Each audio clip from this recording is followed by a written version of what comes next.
주님께서 여러분과 함께 또한 사제의 영과 함께 요한이 전한 거룩한 복음입니다. 주님 영광 받으소서.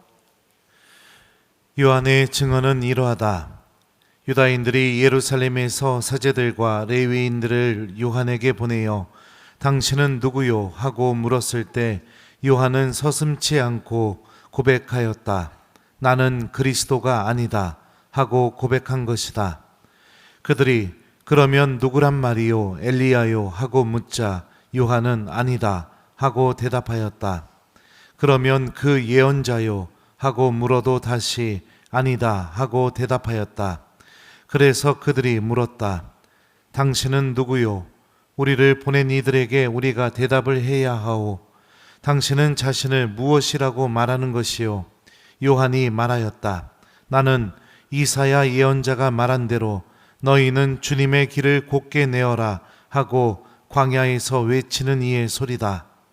그들은 바리사이들이 보낸 사람들이었다. 이들이 요한에게 물었다. 당신이 그리스도도 아니고 엘리야도 아니고 그 예언자도 아니라면 세례는 왜 주는 것이요? 그러자 요한이 그들에게 대답하였다. 나는 물로 세례를 준다.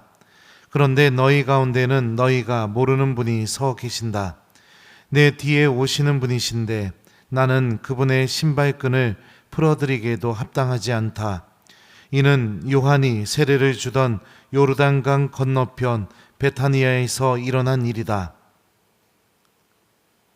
주님의 말씀입니다. 그리스도님 찬미합니다.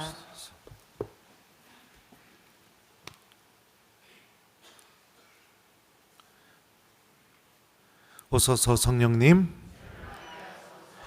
요한의 증언은 이러하다. 안녕하세요. 오늘 복음을 보면 유다인들이 예루살렘에서 사제들과 레위인을 요한에게, 세례자 요한에게 보냅니다. 그래서 그가 누군지 알아보게 하려고 했던 것 같아요. 근데 여러분들, 예루살렘에서 사제들과 레위인들을 파견했다는 것은 당시에 세례자 요한의 인기가 어마어마했다는 것을 알 수 있습니다. 요즘 우리 가톨릭에서 보면은 굉장히 유명한 신부님이 누굴까요? 나는 아니요. 네, 저보다 더 유명한 신부님들 많이 있습니다. 네, 그래서 누구일까? 도대체 누구일까? 누구길래 사람들이 저 사람 앞에 가서 죄를 고백하고 세례를 받고 새로운 삶을 살려고 하고 회개하고, 저 사람이 도대체 누굴까? 예루살렘에서 너무 궁금했던 거예요. 그래서 세례자 요한에게 사제들과 레위인들을 파견을 했는데, 세례자 요한은 그들 앞에서 어떻게 말하느냐? 이렇게 말합니다. 나는 그리스도가 아니다. 정확하게 얘기해주고 있죠. 자기는 그리스도, 메시아가 아니고 구원자도 아니다. 그러면 나는 누구냐? 이사야 예언자가 말한 대로 너희는 주님의 길을 곧게 내어라 하고 광야에서 외치는 이의 소리다. 그러니까 하느님께서 나에게 맡겨주신 소명은 광야에서 외치는 이의 소리.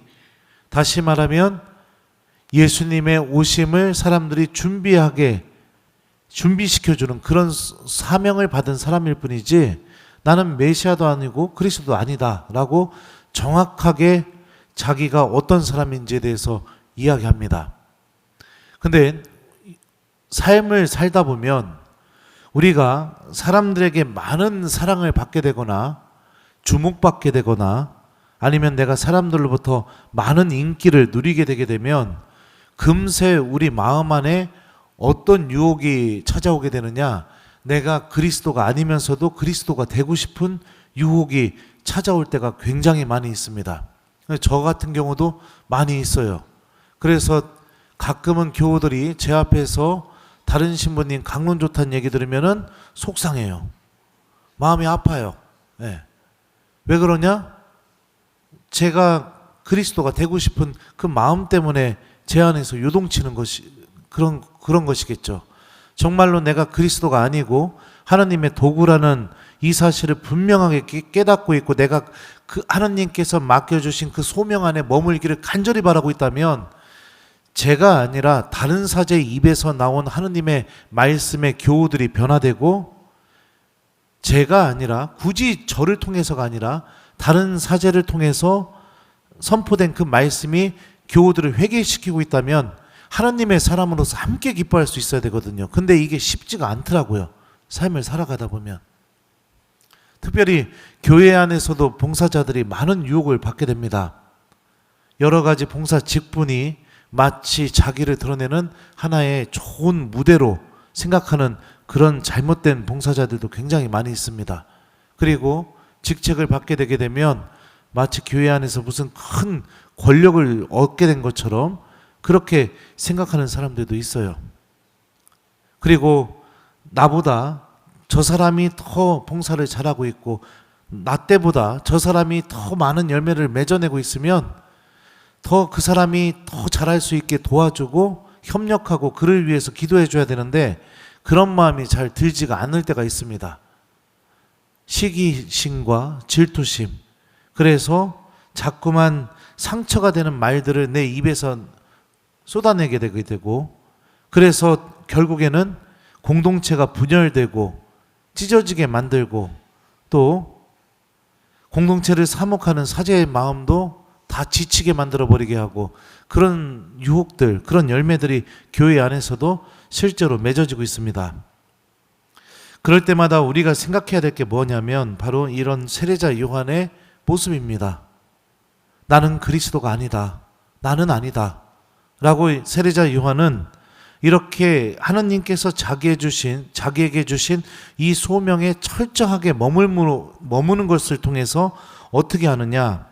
이미 사람들 사이에 와 계시고 이미 너희 가운데 서 계시고 이미 너희와 함께 있으면서 동시에 너희들이 알고 있지 못하는 그분 바로 예수 그리스도를 향해서 사람들의 모든 관심이 예수님께로 향하게 만들어 놓죠. 세례자 요한은 마지막에 이렇게 말합니다.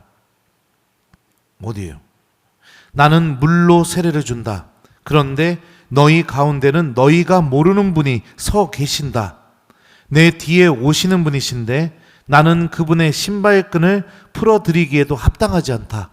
세례자 요한은 이미 증언을 하고 있어요. 너희 가운데 너희가 모르는 분이 서 계신다. 이미 와 계시다고.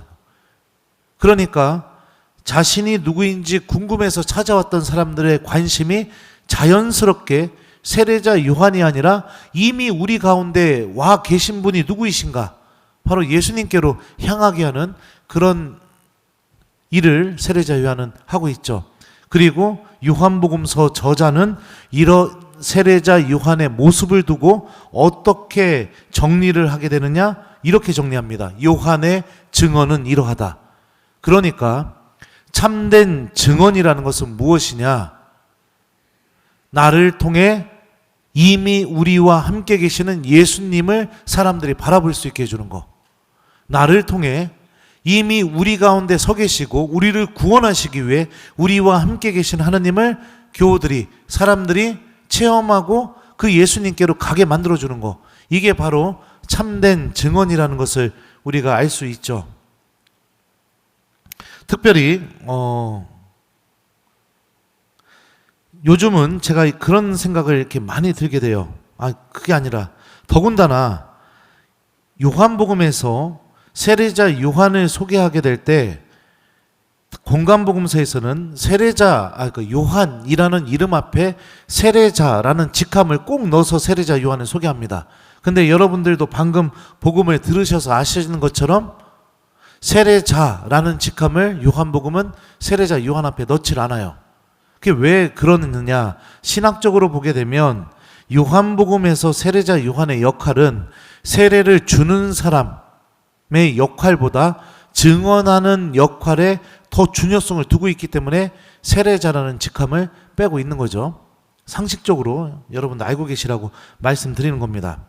아무튼 중요한 것은 뭐냐면 우리가 교회로부터 받는 모든 직분의 지향점은 그 직분을 통해서 예수님을 드러내고 예수님이 우리와 이미 함께 계시고 또 예수님이 나를 구원하시기 위해서 이미 찾아오셨다는 것을 드러내는 것, 이게 우리가 교회로부터 직분을 받게 되는 정확한 목적이고 이유인 겁니다. 그러니까 또 생각해 보게 되면 내가 그리스도가 되고 싶은 유혹을 갖게 되면 이 직분을 내가 제대로 수행할 수가 없겠죠. 반대로 내가 교회로부터 이 직분을 받았음에도 불구하고 아무것도 하지 않으려고 하는 마음, 그냥 누군가는 하겠지 잃어버리면서 그냥 이 직분에 대해서 내가 성실하게 임하지 않으려고 하는 자세, 이 자세 또한 굉장히 잘못된 문제라는 것도 우리가 알 수가 있습니다. 우리들은 증언하는 사람입니다. 세상 안에서요, 예수님의 빛을 드러내고 예수님의 구원의 그 기쁨과 그 은총이 무엇인지를 드러내는 삶으로 모두가 다 부르심을 받은 사람들이에요. 더군다나 교회 안에서 직분을 받았다는 것은 이런 증언의 역할을 적극적으로 할 수 있도록 하느님께 부르심을 받았다는 것과 같다고 볼 수 있습니다. 오늘 일독서를 보게 되면요, 요한 사도는 이렇게 말합니다. 여러분이 처음부터 들은 것을 여러분 안에 간직하십시오. 처음부터 들은 것을 여러분 안에 간직하면 여러분도 아드님과 아버지 안에 머무르게 될 것입니다. 이렇게 얘기합니다. 처음부터 들은 것을 간직하게 되면 예수님과 성부 하느님 안에 내가 머무르게 된다. 다시 말하면 예수님과 성부 하느님이 내 안에 머무르고 내가 예수님과 성부 하느님 안에 머무르게 되는 상호 내재적인 관계를 맺게 된다라고 요한 사도가 얘기해 주고 있죠. 그러면 처음부터 들은 것이 도대체 무엇이냐? 요한 1서 3장을 보게 되면요, 요한 사도가 이렇게 말합니다. 여러분이 처음부터 들은 말씀은 이것입니다. 곧 우리가 서로 사랑해야 한다는 것입니다. 그러니까 우리가 처음부터 들은 것은 바로 우리가 서로 사랑하는 삶을 살아야 된다는 것. 우리가 사랑을 실천하게 되게 되면 어떻게 되느냐? 예수님과 성부 하느님 안에 우리가 머물게 되게 되고 예수님과 성부 하느님이 우리 안에 머물게 되는 상호 내재적인 관계를 맺게 된다는 것을 요한 1서를 통해서 요한 사도는 얘기하고 있죠. 근데 이게 전혀 새로운 사실이 아닙니다. 왜냐하면 요한복음에서 예수님이 이미 말씀하셨던 내용이기 때문입니다. 요한복음 15장을 가게 되면은 기억해 보시면 예수님이 이렇게 말씀하셔요. 내가 내 아버지의 계명을 지켜 그분의 사랑 안에 머무르는 것처럼 너희도 내 계명을 지키면 내 사랑 안에 머무를 것이다. 이것이 나의 계명이다. 내가 너희를 사랑한 것처럼 너희도 서로 사랑하여라. 그러니까 우리가 서로 사랑하여라 라는 이 계명을 잘 지키게 되게 되면 어떻게 되느냐? 예수님이 성부 아버지 안에 머무르는 것처럼 우리들도 예수님 안에 머무르게 된다. 방금 일독서에서 처음부터 들은 것을 간직하게 되면 우리도 예수님과 성부 하느님 안에 머물게 된다. 이미 요한복음에서 주님께서 말씀하셨던 내용이죠. 또 세종례 때 요한복음 13장으로 가게 되게 되면 거기서도 예수님은 이미 한 번 더 말씀하셨습니다. 내가 너희에게 새 계명을 준다. 서로 사랑하여라. 내가 너희를 사랑한 것처럼 너희도 서로 사랑하여라.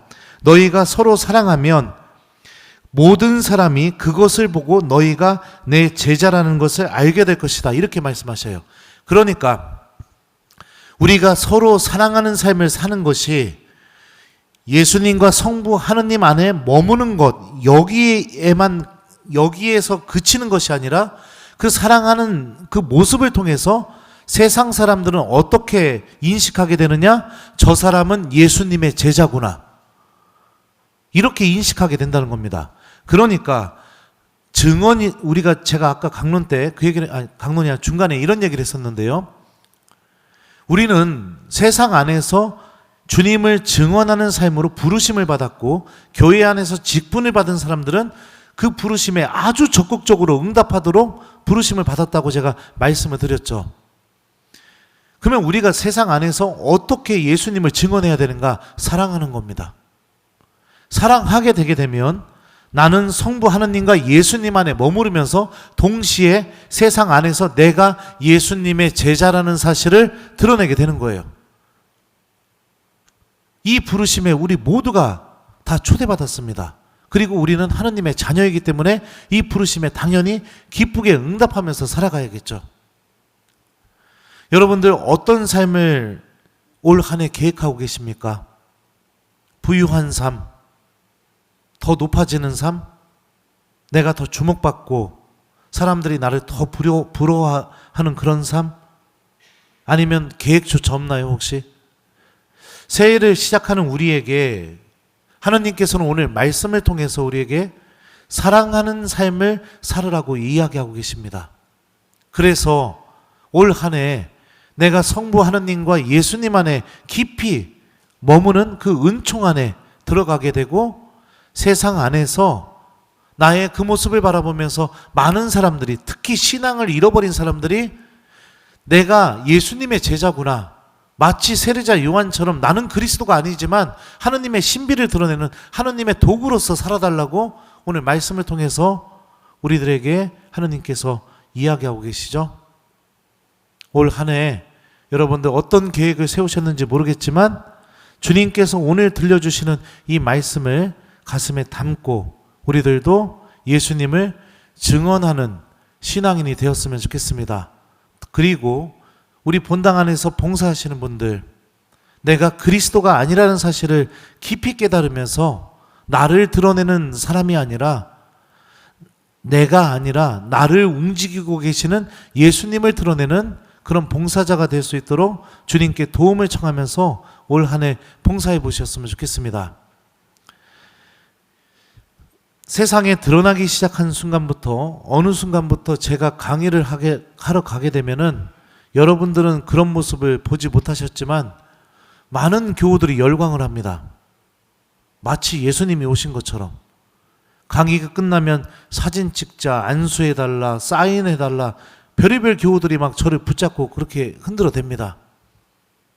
근데 저는 그럴 때마다 처음에는 그게 좋았었어요. 그냥 저를 기억해 주는 것 같아서. 근데 시간이 지날수록 그게 너무너무 힘들어지더라고요. 너무너무 힘들어지게 되고 제가 그 삶을 쫓아가게 되면 거기에는 예수님이 계시지 않는 걸 분명히 알고 있으니까 더더욱 힘들어지게 됩니다. 더군다나 그런 곳도 이제 눈에 보이기 시작해요.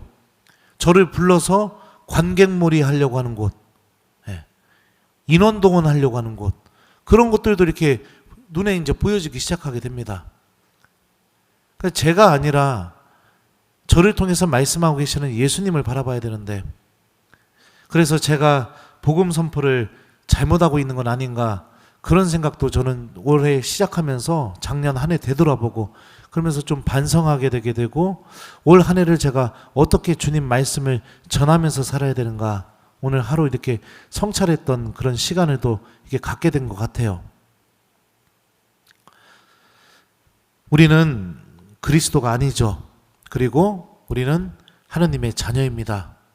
세례자 요한처럼 내가 빛나는 삶에 연연하는 것이 아니라 하루하루 예수님께서 나를 사랑하신 그 사랑을 실천하는 것을 통해서 세상 안에서 하느님의 생명과 구원과 은총의 빛을 드러내는 주님의 도구, 교회 안에서도 나를 드러내고 내가 주목받고 내가 박수받고 그런 사람이 아니라 나를 움직이고 계시는 예수님을 드러내는 또 다른 교우들에게 정말 하느님이 살아계시는구나, 저 사람이 저런 봉사를 하고 있다니, 야 진짜 하느님이 살아계시는구나, 이런 하느님의 은총과 손길을 드러내는 도구, 이미 우리 가운데 와 계시지만 우리가 알아보지 못하고 계시는 그 예수님, 그 예수님을 나의 봉사를 통해서, 나의 기도를 통해서, 나의 신앙생활을 통해서 사람들이 바라볼 수 있게 해주는 그런 하느님의 도구, 주님을 증언하는 하느님의 자녀로서 올 한 해를 살아가 봤으면 좋겠습니다. 숙제 드려요. 오늘 하루 마무리하시기 전에 여러분들 올 한 해 계획 내가 어떻게 세웠는지 좀 한번 성찰해 보셨으면 좋겠고, 특별히 올 한 해 내가 주님의 사랑을 잘 실천해서 내 가정과 내 이웃과 내 본당 공동체와 내가 일하는 일터 안에서 예수님을 증언할 수 있는 도구가 되게 도와달라고 주님께 도움 청하면서 주님에게도 한번 바치고 잠자기 요거를 숙제로 드립니다. 요한의 증언은 이러하다. 아멘.